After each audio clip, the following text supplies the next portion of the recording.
Catherine Vautrin, bonjour. Bonjour. Vous êtes députée, présidente de Reims Métropole, futur Grand Reims, justement, le 1er janvier, la naissance de cette intercommunalité XXL, très grande, qui est observée un peu comme un laboratoire par les autres conseillers communautaires, par les patrons d'interco, voir comment ça peut se passer chez vous. 144 communes, près de 300 000 habitants au 1er janvier. Ça donne un peu le vertige, une interco XXL comme ça. Est-ce que c'est gérable ? Quelle pression, quelle responsabilité après une introduction comme celle-ci.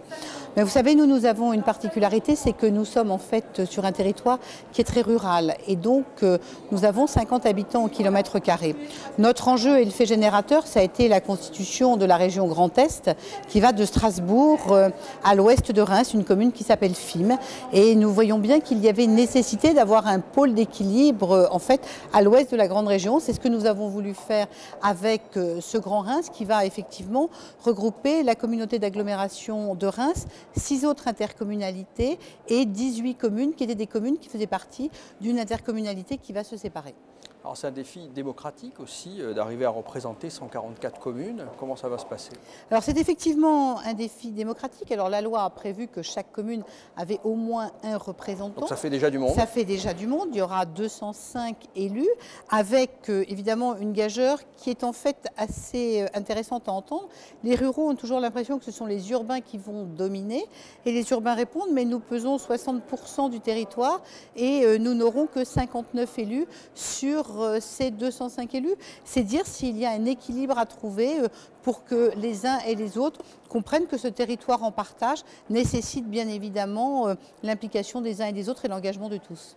Alors comment faire en sorte, justement, vous le disiez, que les petites communes s'y retrouvent et ne soient pas noyées dans la masse? Je ne parle pas simplement de la représentation dans le conseil, mais quel type de relations peuvent s'établir entre les communes et le Grand Reims? Alors plusieurs réponses. D'abord, nous ne partons pas de rien.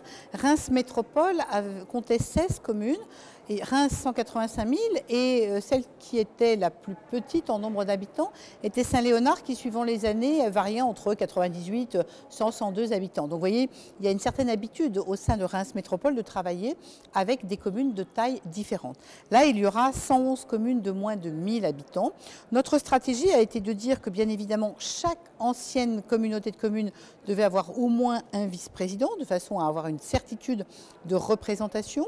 Et ensuite, nous travaillons également sur le bureau communautaire, où là, nous avons en fait travaillé sur une règle en fonction du nombre d'habitants, pour là aussi permettre que chacun des territoires puisse être représenté.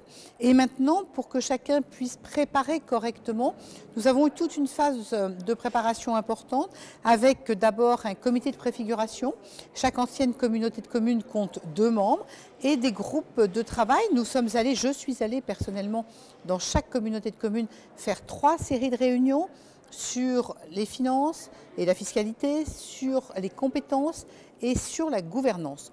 Ensuite, nous travaillons maintenant par thématique, donc des sujets comme la voirie, comme l'assainissement, comme les déchets, de façon à ce qu'au plus près, les élus, les vice-présidents des communautés de communes puissent travailler sur le dossier.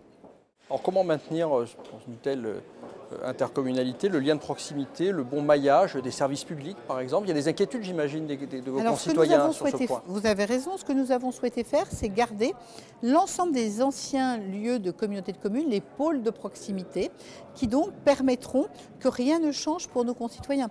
En résumé, le Grand Reims, c'est un peu de la tuyauterie, l'administratif s'organise, mais nos concitoyens continueront à avoir près de chez eux la communauté de communes. Et puis si on prend quelque chose du quotidien de nos concitoyens, le permis de construire, on le dépose au maire de sa commune. Il est instruit évidemment par le Grand Reims, mais c'est le maire qui va le signer.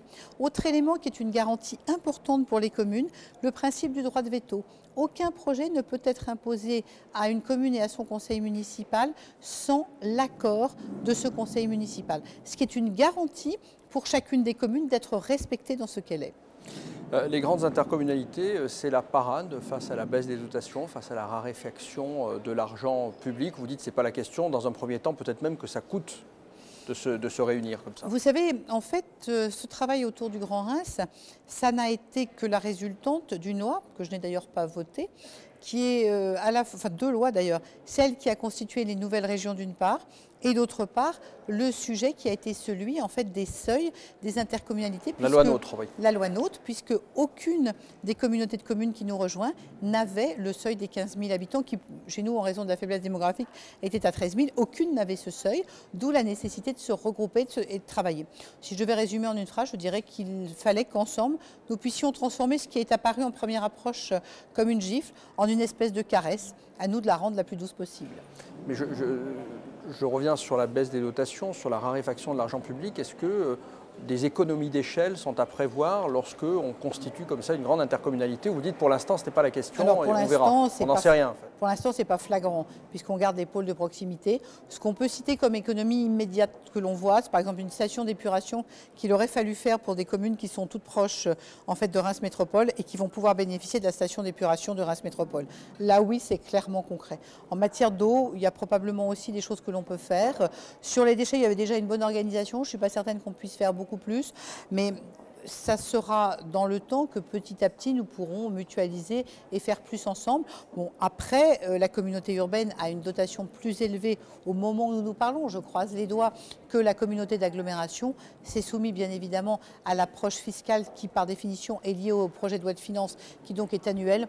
Donc je ne parierai pas sur un sujet comme celui-là quant à sa durée dans le temps.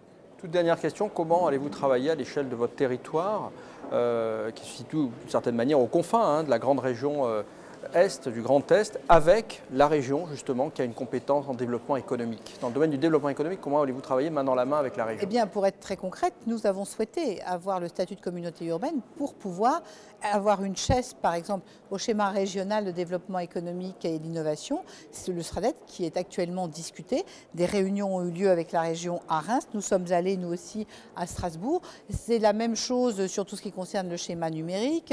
C'est la même chose sur l'université. C'est pour cela que nous cherchions ce statut de communauté urbaine. Autre élément qui est l'élément du contrat de plan. La communauté urbaine a un siège pour discuter le contrat de plan. La communauté d'agglomération ne l'a pas. Ce sont tous ces éléments qui nous ont conduit à vouloir acquérir ce statut de communauté urbaine. Et puis, il y a un élément géographique qui est important pour le territoire de Reims, c'est qu'entre Strasbourg et Paris, la seule ville réellement sur la ligne TGV, c'est Reims. Et ça, c'est un atout que nous avons particulièrement l'intention de développer. Merci Catherine Vautrin d'avoir accepté de répondre à nos questions sur le plateau d'Acteurs Publics TV, ici à la 27e convention de l'ADCF à Strasbourg.